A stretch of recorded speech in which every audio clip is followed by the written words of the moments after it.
आप सबका बहुत बहुत स्वागत, अभिनंदन। मंच पर हमारे पार्टी के माननीय कार्यकारी प्रदेश अध्यक्ष डॉक्टर रविंद्र कुमार राय जी विराजमान हैं।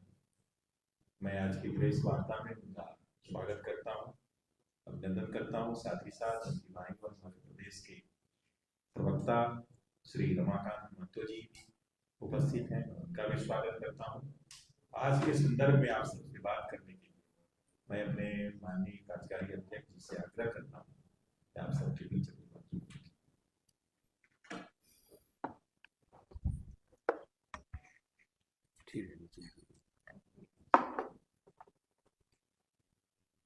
एक बार सभी पत्रकार बंधुओं को, बहनों को मेरा नमस्कार। आज कुछ तात्कालिक प्रसंग बस आपको यहाँ पर हमने बुलाने का, आपको कष्ट देने का काम किया है। भारतीय जनता पार्टी चुनाव को बहुत ही सहज ढंग से लेती है और हमारी जो पंचनिष्ठा है भारतीय जनता पार्टी की, उसमें से हमारी दूसरी सबसे महत्वपूर्ण निष्ठा है लोकतंत्र की। और इसलिए जब झारखंड के विधानसभा चुनाव का परिणाम आया था तो मैंने आप लोगों के माध्यम से सहज ढंग से उस परिणाम को स्वीकार भी किया था और उसके अनुसार अपनी भूमिका को आगे तय करने का भी ऐलान किया था। हम नहीं चाहते हैं कि लोकतंत्र में टकराहट हो। सकारात्मक सहयोग की भूमिका विपक्ष से भी और सत्ता पक्ष से भी हम महसूस करते हैं, होना चाहिए। महाराष्ट्र में भारतीय जनता पार्टी की बहुमत की सरकार बन रही है, 2/3 से अधिक बहुमत आई है। पूरे देश के लोग आज महाराष्ट्र के परिणाम से अचंभित हैं, लेकिन वहां बहुत ही सहज ढंग से सामाजिक जीवन चल रहा है। आज बहुत दुख के साथ मुझे इस बात को कहना पड़ रहा है कि झारखंड मुक्ति मोर्चा और कांग्रेस के जो समर्थक हैं, इस चुनाव में जो परिणाम आया है उसके बाद या तो वो अहंकार से चूर हो गए हैं, परिपूर्ण हो गए हैं और लोकतंत्र को कलंकित करने की कोशिश कर रहे हैं। पिछले 3 दिनों से चुनाव परिणाम 23 को आया, उसी दिन रात से लेकर आज 26 तारीख है, हमने इंतजार किया 2 दिनों तक कि शायद खुशी के माहौल में हुड़दंगबाजी करते हुए और दूसरे को अपमानित करने की घटना थम जाएगी। लेकिन लगातार झारखंड मुक्ति मोर्चा और कांग्रेस के लोग अलग अलग स्थानों पर प्रदेश में अराजकता पैदा करने की कोशिश कर रहे हैं। बरहेट, जहां मुख्यमंत्री के रूप में चुनाव लड़ रहे थे हेमंत सोरेन जी, और वहां से हमारा भारतीय जनता पार्टी का प्रत्याशी गेमेलियल हेम्ब्रम, जो बहुत ही सशक्त ढंग से चुनाव लड़ा और अप्रत्याशित रूप से 50,000 से अधिक, 60,000 के आसपास वोट भी प्राप्त किया। वहां के आश्चर्य लगा कि वहां पर कई अल्पसंख्यक समुदाय के लोग, मुस्लिम परिवार के लोग भी भारतीय जनता पार्टी के पक्ष में काम किए। उन्होंने झंडा बांधा, उनके घरों में जाकर हमला कर और वहां पर भयभीत करने की कोशिश कर रहे हैं। सांप्रदायिक उन्माद पैदा करने का कोशिश सभी जगहों पर हो रहा है। आज इसी कारणवश हमारे प्रदेश अध्यक्ष श्रीमान बाबूलाल मरांडी को आज बरहेट का दौरा करना पड़ा है, ताकि इस प्रकार की जो प्रवृत्ति आज वहां देखने को मिल रही है, उसी प्रकार की घटनाएं पाकुड़ में भी घटी हैं। राजमहल विधानसभा क्षेत्र के अंतर्गत भी भाजपा के कार्यकर्ताओं के साथ भयभीत करने का, उनको सामाजिक उत्पीड़न देने का, मारपीट करने का घटना घट रही है। और सबसे दुखद घटना और भी हुई बहरागोड़ा विधानसभा क्षेत्र में। जो जेएमएम के उम्मीदवार थे जो जीते हैं, लेकिन भाजपा बहुत सशक्त लड़ाई वहां लड़ी। वो पिछले 3 दिनों से लगातार चाकुलिया में, बहरागोड़ा में उनके लोग उत्पात मचा रहे हैं। हमारे सांसद के द्वारा भी प्रशासन को कहने के बाद अभी तक वहां नियंत्रण नहीं हुआ है। और मैं आपको बताऊं कि बहरागोड़ा के जो विधायक हुए हैं समीर मोहंती, उनका भतीजा राकेश मोहंती और उनका एक उड़ीसा का रहने वाला उनका भांजा, जो एक प्रकार से असामाजिक तत्व के रूप में वहां पर पिछले कई बीच में भी भयभीत करने की कोशिश हुई थी। और उस समय भी प्रशासन को कहा गया था कि बूथ, कई जगह पर बूथ के हमारे अध्यक्ष को, बूथ की कमेटी को मारपीट करना, रात में घुस करके उनकी माता को, उनके घर की महिलाओं को चेतावनी देना, प्रताड़ित करना। राकेश महंती और अभिलाष पटनायक, ये दोनों जगह जगह पर अपने साथ कुछ आपराधिक तत्वों को लेकर के समूह में जाकर के उपद्रव करने का काम कर रहे हैं। कई टीवी के दुकान में, एक हमारा वहां पर मनोज पाल, जिनके टीवी को तोड़फोड़ किया गया, मारपीट किया गया, जिसमें कई लोगों ने पुलिस को खबर की। शंभुनाथ मल्लिक भाजपा का कार्यकर्ता है, चाकुलिया का रहने वाला, उसके साथ में अभद्र व्यवहार हुआ, मारपीट हुई। मनोज अग्रवाल जी के घर में जाकर के उनके घर के परिवार के साथ में अपमानित करने का कोशिश किया गया। उसी प्रकार सुशील शर्मा चाकुलिया का है, उसके साथ भी ये राकेश महंती और अभिलाष पटनायक जो है वो जगह जगह पर झगड़े कर रहे हैं और उनके साथ भी अपमानपूर्ण व्यवहार किया है। आपने देखा होगा कि सीता सोरेन जी जब चुनाव के गणना के बाद निकली तो जिस प्रकार का अभद्र शब्दों का प्रयोग करके और उसके मानसिक रूप से प्रताड़ित करने का प्रयास जामताड़ा में हुआ। चुनाव के समय भी गंदे शब्दों का प्रयोग हुआ था।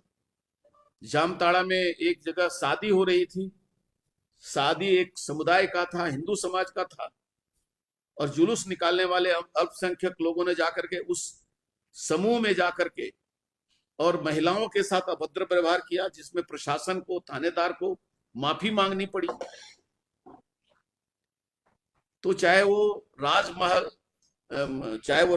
हो, पाकुड़, जामताड़ा, मधुपुर में भी हमारे कार्यकर्ताओं के साथ वो, और जहां जहां भी बाहुलता अल्पसंख्यक समाज की या और समाज में तनाव पैदा करने का काम कर रहे हैं। मैं ये कहना चाहता हूं कि चाहे वो हमारे उम्मीदवार अनंत ओझा जी ने मौके पर जाकर के कार्यकर्ताओं को गोलबंद करने का काम किया। 2 दिनों से हमारे लगातार सभी पार्टी के वरिष्ठ अधिकारी, जिला अध्यक्ष, कैंडिडेट और सांसद सत्र छोड़ करके और पूर्वी सिंहभूम में बहरागोड़ा क्षेत्र में शांति स्थापित करने की कोशिश की है। उसी प्रकार से गैमलियन के क्षेत्र में भी लोगों ने जब आतंक पैदा करने की कोशिश की तो आज हमारे प्रदेश अध्यक्ष बाबूलाल मरांडी जी को वहां दौरा करने जाना पड़ा है। मैं एक बात बहुत स्पष्ट रूप से कहना चाहता हूं, भारतीय जनता पार्टी को झारखंड में कमजोर समझने की गुस्ताखी इंडी गठबंधन के लोग न करें। हमने यहां सत्ता भी चलाई है, सरकार भी चलाई है और विपक्ष की भूमिका भी निभाई है। वातावरण है उसको तोड़ने का काम किया जाए। लेकिन जेएमएम के लोग, संथाल परगना में उनकी पुरानी आदत है कि वो घरों में जाकर के ये भयभीत करने की कोशिश करते रहे कि यदि हारेंगे तो हुरेंगे और जीतेंगे तो थूरेंगे। ये उनकी पुरानी आदत थी। लेकिन अब जब सशक्त रूप से समाज के सभी वर्गों के लोग उठ खड़े हुए हैं तो मैं एक बात बहुत चेतावनी पूर्वक कहना चाहता हूं कि झारखंड को बंगाल बनाने की भूल अब यहां पर राजनीतिक दब्बूपन किसी में नहीं है। लोकतंत्र के परिणाम को हमने स्वीकार किया है, सहजता से स्वीकार किया है। सरकार बनाने के उनके जो मौके हैं उस पर उनको शुभकामनाएं दी हैं, लेकिन इसका मतलब ये नहीं है कि भारतीय जनता पार्टी का कार्यकर्ता चूड़ी ओढ़ करके और भय पैदा करना चाह रहे हैं। उन लोगों को पर नजर रखे, उन लोगों को नियंत्रण में लाए। जगह जगह थाने में कंप्लेन हुआ है, कंप्लेन पर वो केस नहीं कर रहे हैं और वो कह रहे हैं कि हम समझाने बुझाने का काम कर रहे हैं। तो आज मैं इस बात को कहना चाहता हूं कि या तो प्रशासन ऐसे जो राजनीतिक उपद्रवी हैं उनके ऊपर नियंत्रण स्थापित करे।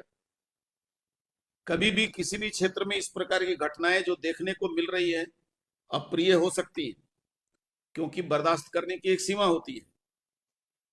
और भारतीय जनता पार्टी के कार्यकर्ताओं को सड़क पर उतरने की मजबूरी न हो जाए।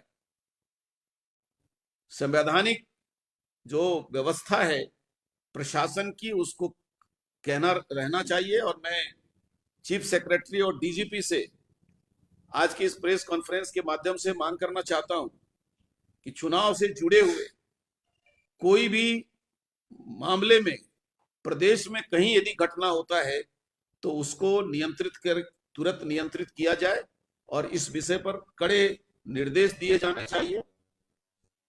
अन्यथा अपनी घटनाएं, क्योंकि जब कानून साथ नहीं देगा तो जनता मजबूर होकर के अपनी सुरक्षा में सड़क पर उतरेगी। और हम ये नहीं चाहते हैं कि झारखंड में ये अवस्था आए। कई बार झारखंड में सत्ता का परिवर्तन हुआ है, लेकिन किसी को अपमानित करने और प्रताड़ित करने और किसी के साथ मारपीट करने का, बरहेट में तो कई कार्यकर्ताओं के सर फूटे हैं, बदन में चोट आई है। और ये तो राजनीतिक जो हमले हो रहे हैं आपने 2 दिन से देखा होगा कि अब जगह जगह पर विकास के काम को बाधित करने के लिए नक्सली भी अपना एक्शन या उनका भी जो करतूत है वो सामने आया है। लातेहार में रेलवे लाइन काम करने वाले डंपर को और कई मशीनों को जलाया गया। अलग अलग जगहों पर ये घटनाएं बढ़ गई हैं। 2-3 घटनाएं नक्सलियों के उपद्रवियों के भी हो रहे हैं। अभी बालू उठाने के नाम पर पूर्वी सिंहभूम में 2 लोगों की हत्या कर दी गई। वो पीएलएफआई के उग्रवादी हैं। तो एक तरफ राजनीतिक आतंक और दूसरी तरफ ये जो आपराधिक हैं, अब वो पीएलएफआई हैं या नक्सल हैं, लेकिन यदि हत्या हो रही है प्रदेश में तो मुझे लगता है कि सरकार गठन के पहले ही झारखंड को यह संदेश जा रहा है कि जो आने वाली जो सरकार है उसमें जान माल की सुरक्षा का अभाव रहेगा और लोगों को जान माल की सुरक्षा का चिंता शायद प्रशासन न कर सके तो स्वयं करना पड़ेगा। और यह बहुत ही दुर्भाग्यपूर्ण होगा। आज संविधान दिवस के अवसर पर मैं फिर से एक बार यह अपील करना चाहूंगा कि झारखंड के प्रशासनिक अधिकारी इस चुनाव के बाद जिस प्रकार के कानून व्यवस्था के सामने प्रश्न उठा है और लोकतंत्र को कलंकित करने का कार्रवाई कांग्रेस और जेएमएम के द्वारा हो रहा है, इस पर तुरंत रोक लगाई जाए ताकि किसी भी राजनीतिक प्रतिशोध में सड़क पर उतरने की जरूरत न पड़े। लोकतंत्र में सत्ता का परिवर्तन सहजता से होना चाहिए, स्वाभाविक रूप से होनी चाहिए। लेकिन यदि इस स्वाभाविक प्रवृत्ति को तोड़ने का काम करेगा तो इसके लिए पूरी तरह से जिम्मेदारी झारखंड मुक्ति मोर्चा और कांग्रेस की होगी।